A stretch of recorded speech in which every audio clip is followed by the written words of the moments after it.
नमस्कार मैत्रिणींनो, मी Shilpa taste of Shilpa's life या माझ्या यूट्यूब चॅनलमध्ये तुम्हा सगळ्यांचं खूप खूप स्वागत आहे। आज आपण बनवणार आहोत मुंगलेट। लहान मुले जर भाज्या खाण्यासाठी कंटाळा करत असतील तर त्यांना मुंगलेट हा उत्तम पर्याय आहे। ते आवडीनं खातील अशी ही रेसिपी आहे, त्यामुळे तुम्ही नक्की ट्राय करून बघा। चल वेळ न घालवता आपण रेसिपीला स्टार्ट करूया। मुंगलेट बनवण्यासाठी मी 1 कप मुगाची डाळ घेतलेली आहे। आता आपण ती धुवून घेऊया। त्यामध्ये पाणी ओतू आणि चोळून धुवून घेऊया। व्यवस्थित अशी चोळून धुवायची आहे ती। त्यातलं घाण पाणी टाकून द्यायचं आहे आणि त्यामध्ये नवीन फ्रेश पाणी टाकायचं आहे आणि अर्धा तासासाठी ही झाकण घालून भिजत ठेवायची आहे। भिजून झाल्यानंतर 30 मिनिटांनी आपण एका मिक्सरच्या भांड्यात ते डाळ घ्यायची आहे। मिक्सर मधून फिरवून आपण पेस्ट बनवून घेऊया। व्यवस्थित पेस्ट तयार झालेली आहे। आता आपण ती एका बाउल मध्ये काढून घेऊ। सगळी डाळ वाटून मी ती बाउल मध्ये काढून घेतलेली आहे। आता त्यामध्ये अर्धा चमचा हळद टाकायची आहे। त्यानंतर अर्धा चमचा मीठ टाकूया। 2 चमचे तांदळाचे पीठ टाकायचं आहे।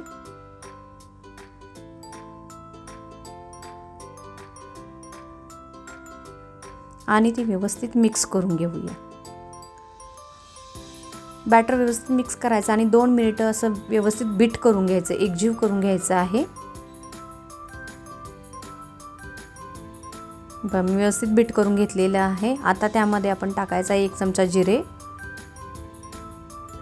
त्यानंतर 1 चमचा हिरवी मिरची, 1 चमचा किसलेलं जिंजर, कांदा 1 चमचा टाकूया, 1 चमचा शिमला मिर्च टाकायची आहे कापलेली, 1 चमचा मी पालक टाकलेला आहे आणि आता ते मिक्स करून घ्या। यामध्ये तुम्ही गाजर टाकू शकता, अजून तुम्हाला हव्या असतील भाज्या काही तर तुम्ही टाकू शकता, ॲड करू शकता, टेस्टी लागतात। बघा हे व्यवस्थित मी केलेलं आहे। आता यामध्ये टाकूया इनो, अर्धा चमचा इनो टाकायचा आहे। त्यावर थोडंसं थेंबभर पाणी टाकायचं आहे, म्हणजे इनो ॲक्टिव्ह होतो। आता ते मिश्रण मिक्स करून घेऊया। इनो टाकल्यानंतर मिश्रण जास्त वेळ खाली ठेवायचं नाहीये, लगेच त्याचा मुंगलेट बनवून घ्यायचे। पॅन मध्ये मी बटर टाकलेलं आहे। आता त्यामध्ये लगेच बॅटर आपण टाकूया। बॅटर हे जाडसर टाकायचं आहे, पातळ टाकायचं नाही, कारण मुंगलेट हे जाडच असतं। ते व्यवस्थित स्प्रेड करून घेऊया एकसारखं।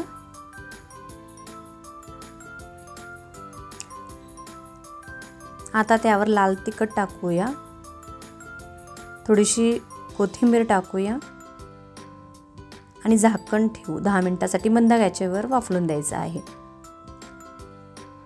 10 मिनिटांनंतर झाकण काढायचं आहे आणि त्याच्या सगळ्या कडा सोडवून घ्यायच्या आहेत आणि ते पलटी करून घेऊया आपण। आता बघा व्यवस्थित भाजलेलं आहे सगळ्या बाजूनं।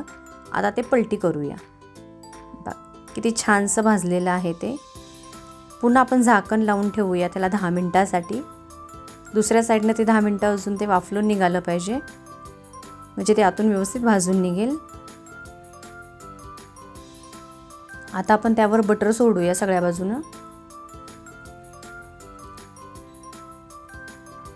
अजून थोडं 5 मिनिटं ठेवायचं आहे आणि त्यानंतर पुन्हा फ्लिप करायचं आहे।